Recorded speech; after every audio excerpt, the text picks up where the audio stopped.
지난해 8월 섬진강 물줄기를 따라 참혹한 물난리가 발생한 지도 조만간 1년이 됩니다. 이틀 사이에 400mm가 넘는 폭우가 쏟아졌지만 곧장 인재 논란이 불거졌었죠.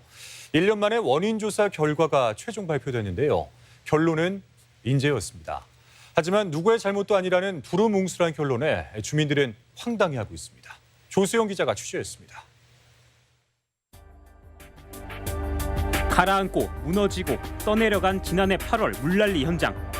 하늘도 원망스럽지만 동시에 인재가 아니냐는 의문이 제기됐습니다. 섬진강댐이 방류량을 3배 가까이 늘려 1,800톤이 넘는 물을 급작스럽게 내보내면서 하류 지역 피해를 키웠다는 주장입니다.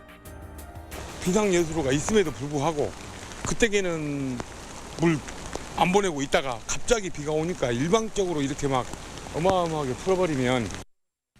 최근 마무리된 피해 조사 결과 임시를 시작으로 남원과 순창까지 모두 700억 원에 가까운 주민 피해가 났습니다.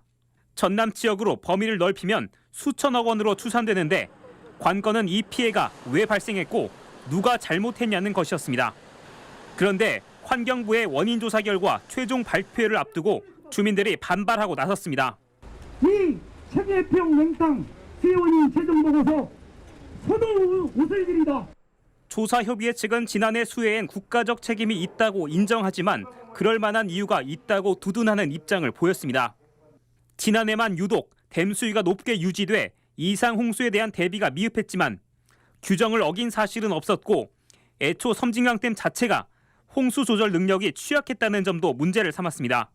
대책을 세워주지 않으면 앞으로도 계속해서 피해가 발생할 수 있다는 말씀을 드리고요. 기재부나 이런 데서 해상 배정을 해서 하루빨리 정비를 하는 것들이 수자원 공사가 물그릇을 미리 비웠어야 했다는 지적엔 그렇게 대비할 수 있는 매뉴얼이 없었다고 판단했습니다. 제방이 무너진 것도 안전성 평가가 면밀하게 이루어지지 않은 제도적 허점 때문으로 해석해 여러 가지 제약으로 불가피했다는 점을 부각시켰습니다. 저는 뭐라고 보냐, 때에 치수관리를 무시하고 균형 있게 물관리 정책을 하지 못한 국가물관리원회 환경부가 주 원인 제공자가 있거든요. 이런 것들을 갖다 상급기관들이 하급기관한테 떠넘깁니까? 벌써? 다만 주민들은 큰 틀에서 국가적 인재임을 인정받은 부분에 의미를 부여했습니다. 손해사정에서 이 선정한 피해 금액을 100% 정부에서 배상을 해야 된다고 생각을 합니다. 이제 피해 주민들에겐 실질적인 피해 회복을 위한 환경 분쟁 조정 절차가 남은 가운데 과연 누구한테 얼만큼 보상받아야 할지 책임 주체와 범위를 정하는 문제를 놓고 앞으로 적잖은 진통 예상됩니다. MBC 뉴스 조수영입니다.